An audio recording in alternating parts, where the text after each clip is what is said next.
Herkese merhaba. Bugün çok basit kakaolu bir kek yapacağız. Hadi başlayalım. 3 yumurta, 250 gram şeker, 140 gram ayçiçek yağı, 250 gram yoğurt, 250 gram un, 75 gram kakao, 1 paket kabartma tozu, 1 paket vanilya, 1 fiske karbonat. Öncelikle yumurtayı ve şekeri çırpıyoruz.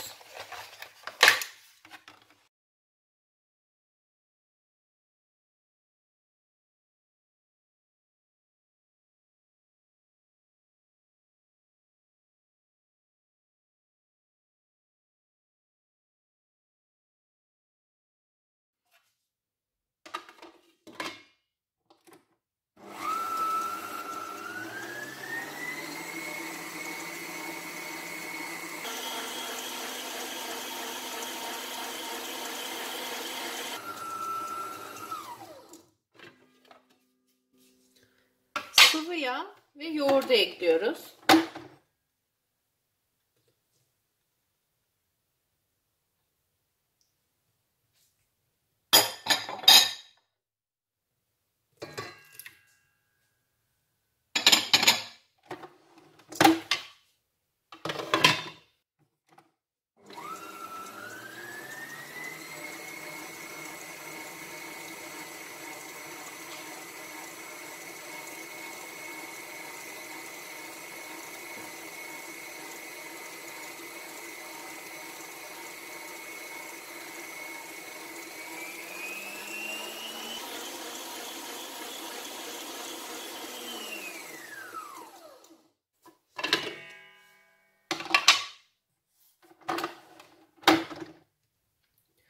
Bu aşamadan sonra diğer tüm malzemeleri ekleyeceğim ve spatula ile karıştıracağım. O yüzden karıştırma kabımı mikserden ayırıyorum.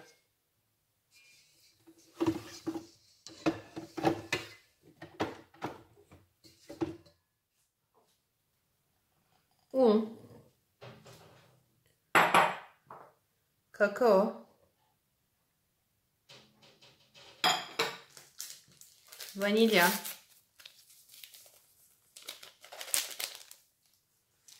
kabartma tozu,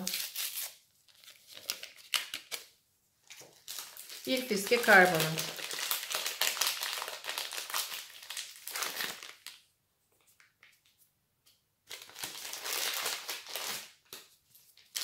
Ekledim.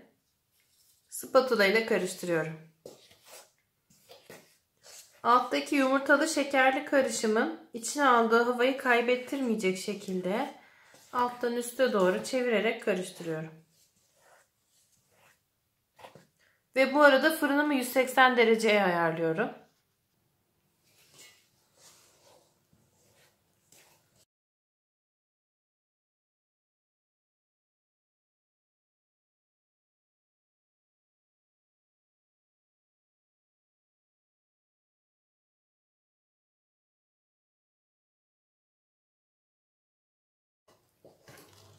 Kek karışımım hazır. Bu karışım aslında güzel bir cupcake karışımı. Bunu isterseniz büyük bir kek kalıbına döküp büyük bir kek olarak da yiyebilirsiniz. Bir de size bir sırrımı vereyim. Benim pastalarımın çok sevilmesindeki en büyük etken bu kek. Birkaç yıldır pasta yapıyorum.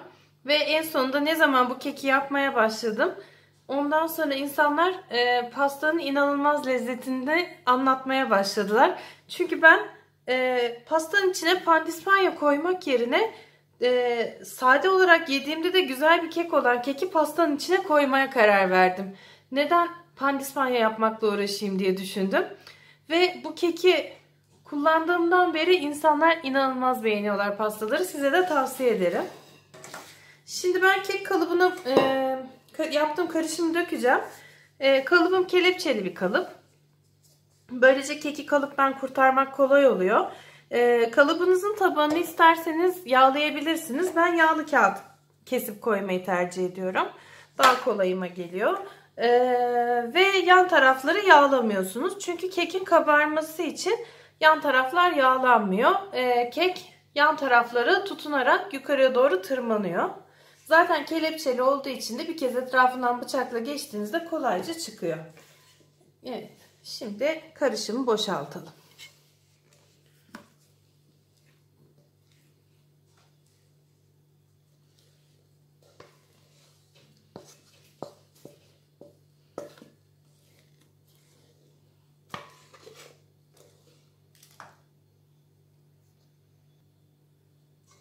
Evet, boşaltmayı tamamladım. Artık 180 derecede ısıtılmış fırınımda kekimi pişirebilirim. Kaç dakika olduğunu tam söyleyemeyeceğim. Çünkü cupcake olarak pişirdiğinizde daha çabuk pişiyor. Daha büyük kalıpta pişirdiğinizde daha yavaş pişiyor. Yani sanıyorum yarım saati buluyor diye hatırlıyorum. Ben içerisine bir çubuk sokarak pişmişliğini kontrol ediyorum. Etmek için kekin içine bir çubuk sokuyorum. Ve çubuğumun ucu, görülüyor mu bilmiyorum, keke bulaştığı için pişmediğini anlıyorum.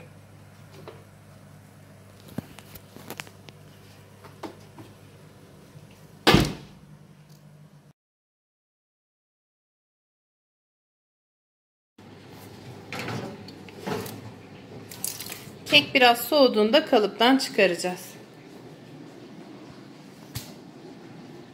Kakaolu kekimiz hazır. Dediğim gibi bunu isterseniz cupcake kalıplarında pişirip cupcake olarak kullanabilirsiniz. İsterseniz böyle, isterseniz de pandispanya yerine pastanızın içerisinde.